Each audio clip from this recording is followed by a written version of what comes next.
We go to the Emirates, well, the Arsenal FC. Comprehensive professional performance from the Arsenal camp. 3-0 winners against Sunderland. Lola, what was your opinion on the match? Good professional performance. I going into the game again, I thought we'd win. Not sense of arrogance, but I just thought we'd win. Sunderland are a good team because Robbie, who I haven't rated for time, is a problem. The Brobster. That guy is a handful. My God. He is a handful of a player. And the thing is, I didn't rate him before, but he's like, especially in the Prem, his assets work perfectly for the Prem. The physicality and his movement, all that stuff, hand it to him. That being said, I think we had a good count for ourselves. I think Rice was sick.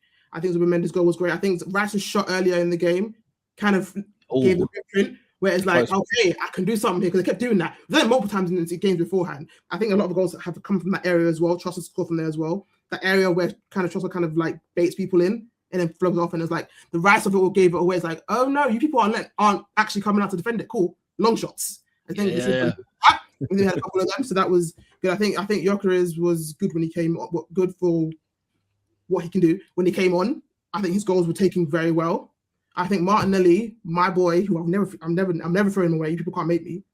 That guy is the ultimate worker and a perfect person, but in my opinion, for a squad player, he's not a starter.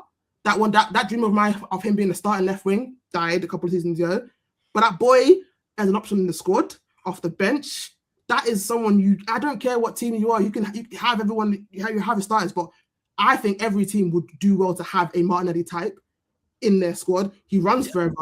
He's that whole thing, by the way, where I think people think it's easy to kind of run in behind and bear like one-on-one and go. He does it so well, like often. It happens too often now for it to be kind of like a fluky kind of thing. It's a useful profile, definitely useful profile. He's like the best like attacker at controlling miscontrolled like passes on the go. If you look at a lot of his like in behind goals, there's always some kind of hiccup where he has to like bounce it off a shoulder or his knee or the back of whatever it is, and he always gets a shot off, and it's like he's very sure he's going to shoot. He passed off, so that's fair enough. Yeah, I thought I'm going to be nice to him this week because I went on him last week. I don't think it was good, but I'm going to leave it and say Madueke was there. Look, I could be mean. There's something personal you got with this kid. Don't rate him, but I'm saying I'm not going to be mean, so don't bring it up. Like last week you were talking about, I was like, you just attacked this guy. We won 4-0 away at Leeds, so he got attacked. He scored. You could have been past. We could have been past the situation, by the way. I was perfectly happy just saying he was there. No, but you just said he's there. That's rude. That's harsh. Yeah. There or not? I think he was good. He was there. Moving on. I thought Calafiore was, but I think give him a couple of games, he'll get back into his game. A bit more oil in them hips, boy. You know what I'm saying? He needs some oil in them hips. I thought Kai was great. I think this whole thing where it's a kind of two-man step with them too, which is again where this whole kind of, even though I don't particularly rate him as a midfielder, this is where the whole missing of Marino might be an issue. It might not, if Kai stays fit, it won't be an issue. But the whole kind of two-man, so having someone next to Gyökeres that can do the whole kind of actual muscle work is what's going to help him do what's good at, which is just shoot and just be there. But we'll see. If Kai stays fit, it should be fine. I'm not going to complain about it. I thought, I think like I said, this game for me wasn't anything again to overly analyze, to overly hate on. I thought, like I said, you said, it was a professional, went 3-0 and a clean sheet again, which is like, wow, I want to wrap them back up again. Go back to what we were doing. I don't want any goals. Clean sheets is what I want. Obviously, I want wins, but you know what I mean. Like, keep that going. Of course, yeah. As you can imagine, a tear falls down my eye every week since I've said Kai Havertz and Gyökeres. Just put them together after what I saw at Kairat. Right. All I've said is just put them two together.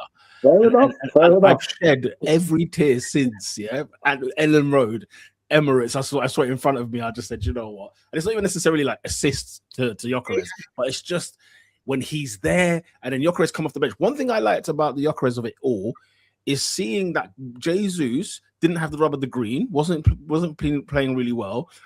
Gyökeres then comes on and all of a sudden the space is there because it's been a long 60 minutes and he then, penetrates, right? We saw this from Jesus. When Jesus was coming off the bench for Gyökeres' hard, dogged work, We saw Jesus running into space, getting chances straight away, and everybody was like, Jesus. I'm like, no, guys. Gyökeres was there breathing heavy for 60 minutes, okay? Working like a dog for you know what I mean? These times, then Jesus comes in and picks it up. Yeah. Gyökeres then got the turn today. Say, listen, is that what you've been doing all 60 minutes? Now you know what it's been like for me for the first half of this season. You know, Let Jesus, me collect my goals. Let me collect my goals. I don't think they're going to change, but I need him. He's like Steiner.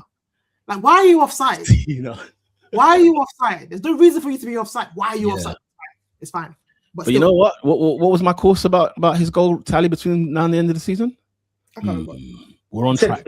Another 10, right? We're on track. Since I said 10, how many has he got? Like 2, 3? 3. Thank you very much. So he's on course. Hey, there's 13 games to go. And like I said, I'm not prideful enough to not be. If I'm proven wrong, I'm perfectly fine with that, because if I'm proven wrong, it means we've done well. I almost want to tally, but I don't want to go too far.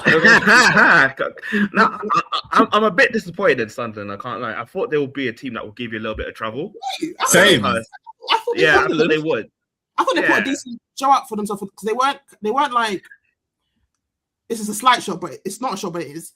They weren't trying to just like sitting there not trying. You know what I mean? And the only reason we had the opportunity to score, especially the last one, was purely because they were attempting to actually.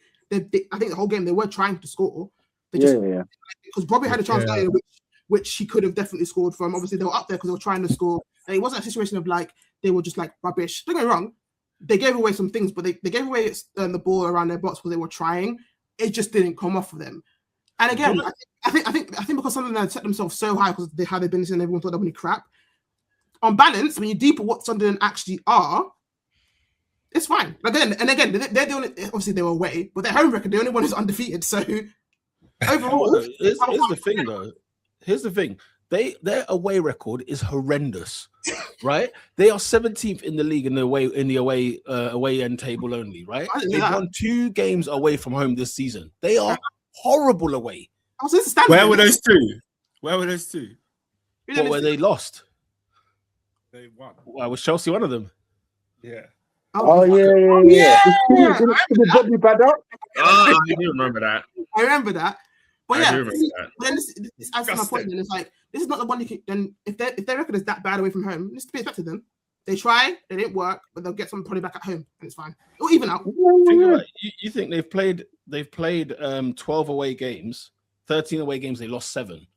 So you know it stinks away from home. That's great. That's harsh, man. For newly promoted sides, that's harsh. No, I mean it in a sense of because Sunderland are very good this season overall. Oh, you guys were expecting Sunderland to be better at the Emirates. They're like getting hit with like again the success. They're getting hit by their own success because they've just been like way better than anyone thought. I think we're kind of expecting them to be like. But if you look at on balance, like I said, their away form is not good in general. Their home form is great though. They're probably going to finish in and around mid-table, which is fantastic for a promoted team. So their home record is 4th. They haven't lost. It's 4th in the league. Newly promoted team, and they haven't lost. 7 wins, 5 draws. They're 4th. They're undefeated. They're the only one. They're the only team undefeated. At home. I want to do a documentary about that. That's stellar. Because the energy they put into Leeds at Ellen Road, they went on a little nice run, but the people talking about Leeds away from home, even though they've got that weird record where they don't lose at night. But like, sorry, Leeds at night. Leeds at night have not lost. When it's like, when it's dark time, when it's dark, they seem to win all the time at home. But whatever. The point is, the energy for like Ellen Road about how it's terrifying or the Stadium of Light. It's like, technically speaking, the home team that people should be scared about is Sunderland. Fair. David, anything on Arsenal Sunderland, mate? 3 comfortable points? Nah, mate. I mean, going forward, we're going to have huge, like, emotional, mentally tough games, but we just got to keep going, mate. And expect City to be City. So just go for it, but don't watch their games. Go for the jugular. Like I said, the league is in Arsenal's hands. If you lose it, it's your fault. There's going to be ups and downs. Listen, bruv. 38 games, it's not always going to go right. But, yeah, this team just need to keep their heads, mate.